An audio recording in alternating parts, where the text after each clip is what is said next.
Assalamualaikum warahmatullahi wabarakatuh. Alhamdulillah kita berjumpa dalam materi pembelajaran Ilmu Pengetahuan Sosial kelas 7 MTS Negeri 3 Pasir. Bismillah, kita melanjutkan materi pembelajaran kita yang sebelumnya. Kita belajar tentang letak dan luas wilayah Indonesia. Hari ini kita akan melanjutkan materi tentang potensi sumber daya alam Indonesia. Materi hari ini kalian bisa membacanya di buku milik kalian halaman 22 sampai 30. Tujuan pembelajaran kita kali ini diharapkan siswa mampu mendeskripsikan potensi sumber daya alam Indonesia. Kita masuk pada materi sumber daya alam. Pernahkah kalian mendengar istilah sumber daya alam?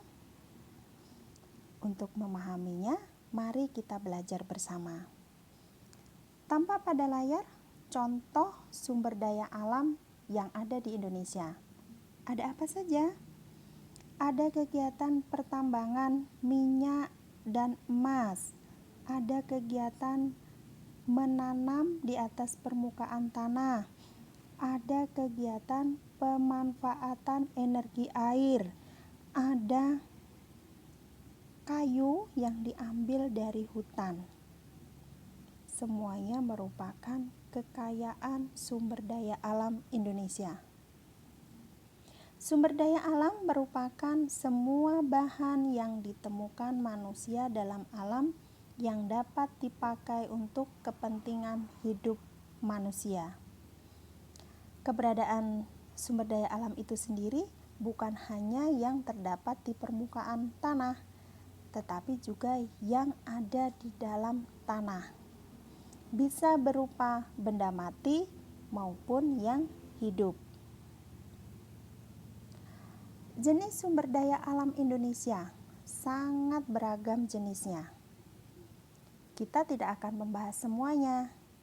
Pada pertemuan kali ini, kita hanya akan membahas beberapa saja. Di antaranya, udara, tanah, air, potensi sumber daya hutan, dan potensi sumber daya tambang. Kita bahas yang pertama, sumber daya alam udara. Udara merupakan sumber daya alam yang dapat diperbarui melalui kegiatan fotosintesis pada tumbuhan. Manfaat udara dalam kehidupan manusia yang paling pokok adalah untuk kegiatan pernapasan dan membantu metabolisme tubuh.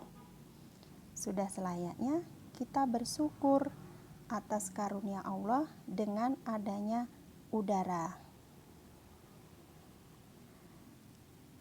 Yang berikutnya adalah sumber daya alam berupa tanah. Tanah adalah lapisan bumi bagian atas yang terbentuk dari pelapukan batuan dan bahan organik yang hancur oleh proses alamiah. Manfaat tanah dalam kehidupan manusia diantaranya digunakan untuk membangun tempat tinggal manusia, digunakan untuk melakukan kegiatan pertanian, menanam buah-buahan, sayur-sayuran, padi, yang semuanya dimanfaatkan untuk memenuhi kebutuhan hidup manusia. Yang paling populer di wilayah kita, tanah digunakan untuk menanam pohon sawit yang hasilnya untuk memenuhi kebutuhan hidup manusia. Di Indonesia terdapat beberapa jenis tanah. Kalian bisa mempelajarinya dengan membaca buku milik kalian. Yang berikutnya adalah sumber daya alam air. Air adalah suatu zat yang terdiri atas zat hidrogen dan oksigen. Pemanfaatan air dalam kehidupan manusia diantaranya untuk keperluan hidup sehari-hari, minum, mandi, mencuci pakaian, Kemudian jenis pemanfaatan yang lain untuk kegiatan industri. Kemudian digunakan untuk sebagai tenaga pembangkit listrik tenaga air.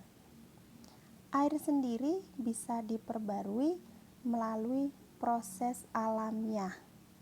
Jadi alam yang memperbarui ya, yang dikenal dengan istilah siklus air, dimulai dari penguapan, kemudian sampai terjadinya turun hujan. Kita akan membahas tentang potensi sumber daya hutan.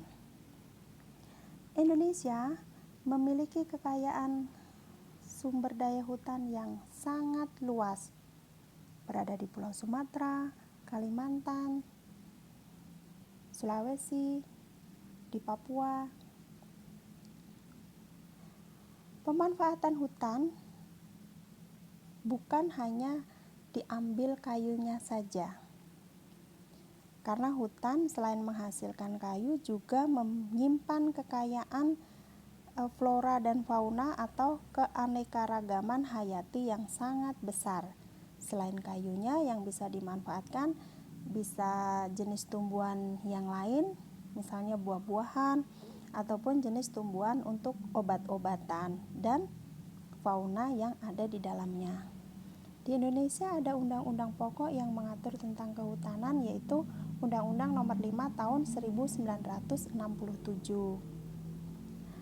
Ada beberapa jenis hutan yang ada di Indonesia. Hutan hujan tropis berada di daerah tropis yang curah hujannya tinggi. Hutan musim adalah hutan yang biasanya hanya terdapat satu jenis tumbuhan yang daunnya gugur pada musim kemarau. Kemudian hutan rawa berada di dataran rendah. Hutan lumut berada di dataran tinggi atau pegunungan. Kemudian ada hutan sabana dan stepa, jenis hutan yang berada di daerah yang curah hujannya rendah, biasanya di Indonesia bagian timur. Cirinya terdapat padang rumput yang luas. Sekarang kita masuk pada materi pembahasan tentang potensi sumber daya tambang. Indonesia memiliki kekayaan potensi sumber daya tambang yang sangat beragam, di antaranya minyak bumi dan gas, batu bara, emas, perak, tembaga, dan masih banyak yang lainnya. Ada undang-undang yang mengatur tentang pertambangan. Bahan tambang atau bahan galian dikelompokkan menjadi 3. Ada golongan A, yaitu bahan galian strategis penting bagi pertahanan dan keamanan negara untuk menjamin perekonomian negara. Golongan B, bahan galian golongan vital penting untuk memenuhi hajat hidup orang banyak. Dan golongan C, yaitu bahan galian yang nilai kegunaannya banyak dilakukan untuk kegiatan industri, peralatan rumah tangga, dan pembangunan. Kita sampai di penghujung pembelajaran kita hari ini. Mari kita simpulkan bersama. Hari ini kita telah belajar bersama memahami apa yang dimaksud dengan sumber daya alam. Kemudian kita juga belajar tentang jenis sumber daya alam Indonesia yang sangat beragam. Tetapi kita membahasnya hanya sumber daya alam air, tanah, udara, potensi sumber daya hutan, dan potensi sumber daya tambang. Kita akan melanjutkan materi pembelajarnya pada pertemuan yang akan datang dengan membahas potensi sumber daya kemaritiman Indonesia. Demikian pembelajaran kita hari ini. Tetap semangat untuk belajar di rumah.